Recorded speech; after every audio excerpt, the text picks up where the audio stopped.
మరి పంపిస్తున్నాం ఆయన్ని. ఇంకేం కావాలి ఆధారాలు నీకు? సార్ సార్ ఋషికొండ ప్యాలెస్ లోపల ఏముందో ఇంకా నేను చూడాల్సిన అవసరం ఉంది. అంత డబ్బులు ఎట్లా ఖర్చు అయిందో నాకు అర్థం అవట్లా. అంటే ఒక టబ్బు 30 లక్షలు అంటున్నారు, ఇట్లా అనేక వార్తలు వచ్చినాయి. నేను ఫోటోలు చూశాను, వీడియోలు, అంటే మీరే వెళ్ళి వీడియోలు తీశారు. అక్కడ ఛాంబర్ ఉన్నట్టుంది ముఖ్యమంత్రి గారు. అదే దాదాపు ఒక 2 నుంచి 3 వేల స్క్వేర్ ఫీట్ ఉంటుంది అనుకుంటా ఒక్క రూమ్. అంత అవసరం లేదు ముఖ్యమంత్రి గారు, అంత రూమ్ అవసరం లేదు. నాకు కొంత అవగాహన ఉంది ఆ సబ్జెక్ట్ మీద. అడ్డాగోలుగా ప్రజాధనాన్ని ఖర్చు పెట్టారు.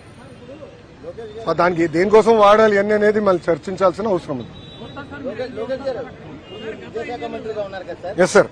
గిరిజన ప్రాంతంలోనే విద్యార్థులు స్కూల్కి వెళ్ళే విద్యార్థులు చాలా వసతులు లేకుండా ఇబ్బంది పడుతున్నారు. అవును. స్కూల్కి వెళ్ళే ఇబ్బంది కూడా చాలా పడుతున్నారు. అవునండి. వాళ్ళు స్కూల్కి వెళ్ళే మార్గం కూడా వాగులు దాటి వెళ్ళాల్సి వస్తుంది. అవునండి. దాని నుంచి ఏ విధంగా వాళ్ళకి నివారణ మీరు చూస్తే గత ప్రభుత్వం ఒక కార్యక్రమం చేపట్టి దాదాపు 9,000 కోట్ల రూపాయలు ఖర్చు పెట్టారు.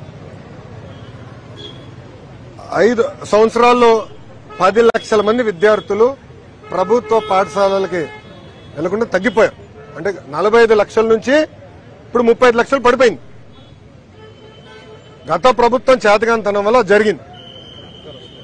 నేను కౌన్సిల్లో కూడా చాలా స్పష్టంగా చెప్పా, విద్యా వ్యవస్థను ప్రక్షాళన చేయాలి, ఒక రోడ్ మ్యాప్ ఏర్పాటు చేయాలి. 5 సంవత్సరాల్లో ఏమేం చేయబోతుందో చాలా స్పష్టంగా చెప్తాను.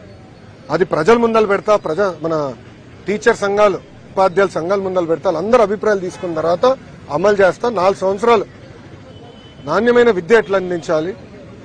అదేవిధంగా గతంలో అనేక జియోలు ఇచ్చి ప్రభుత్వ విద్య పిల్లలకి దూరం చేస్తున్నారు. దాంట్లో భాగంగా కొన్ని పాఠశాలలు కూడా మూసేశారు. అది కూడా నేను స్టడీ చేస్తున్నాను. ఎందుకంటే లీగల్ ఇష్యూస్ ఏంటనేది అది కూడా స్టడీ చేసి తొందరలోనే సంఘాల ముందరికి వెళ్తా, ప్రజల ముందర వెళ్తాం.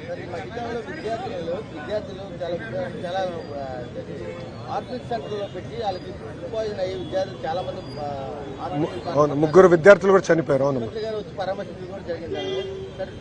త్వరలోనే ఇలాంటి నివారణ ఏం అవ్వకుండా ఏ విధమైన అరికడతారు, దానికి ఏమి కట్టిస్తారు? ప్రధానంగా నేను ఇప్పుడు అధికారులు చెప్పింది ఏంటంటే, ఏ పాఠశాలలో ఏ విద్యార్థి చదువుతున్నారు ఎన్యూమరేషన్ పకడ్బందీగా చెయ్యండి, నాకు క్లారిటీ ఉండాలి. దాని తర్వాత ఇన్ఫ్రాస్ట్రక్చర్ ఎలా ఉంది, ఉపాధ్యాయులు ఎంతమంది ఉన్నారు, మౌలిక వసతులు అన్ని ఉన్నాయా లేవా.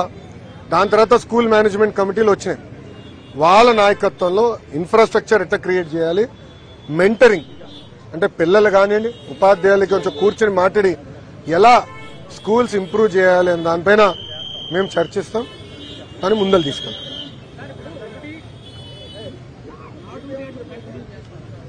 సార్ మనబడి మన భవిష్యత్తు కింద కంటిన్యూ చేస్తున్నాం సార్.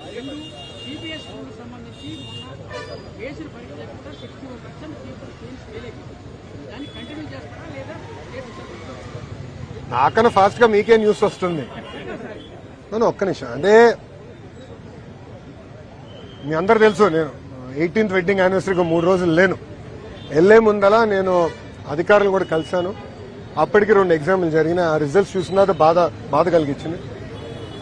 సంస్కరణలు తీసుకొచ్చినప్పుడు, ప్రత్యేకంగా విద్యారంగంలో సంస్కరణలు తీసుకొచ్చినప్పుడు కొంచెం ఆలోచించి ఒక పద్ధతి ప్రకారం తీసుకురాలి.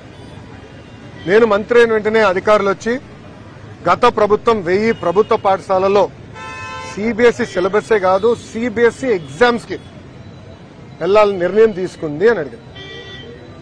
నేను కూడా సిబిఎస్ఈలో చదివినోడిని, 10th లో సిబిఎస్ఈ బోర్డ్ ఎగ్జామ్ అపియర్ అయ్యా.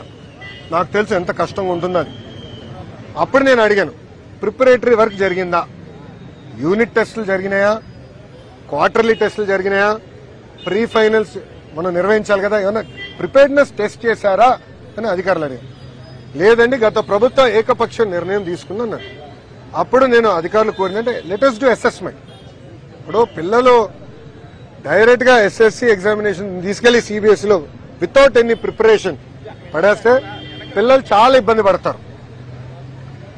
పొరపాటున ఎవరన్నా ఫెయిల్ అవుతే జీవితాంతం ఆ బాధ ఆవేదన వాళ్ళు ఉంటుంది. మనం కూడా చూసాం గతంలో కొంతమంది విద్యార్థులు ఒక్క సబ్జెక్ట్ ఫెయిల్ అయినందుకు ఆత్మహత్య కూడా చేసుకున్నారు. నేను పాదయాత్రలో చూశాను. ఆనాడు నేనే చెప్పా, అరే మంగళగిరిలో ఓడిపోయా ఏమవుదు, మళ్ళీ 5 సంవత్సరాలు నేను కష్టపడితే అక్కడనే గెలుస్తాను. అదే నిజమే.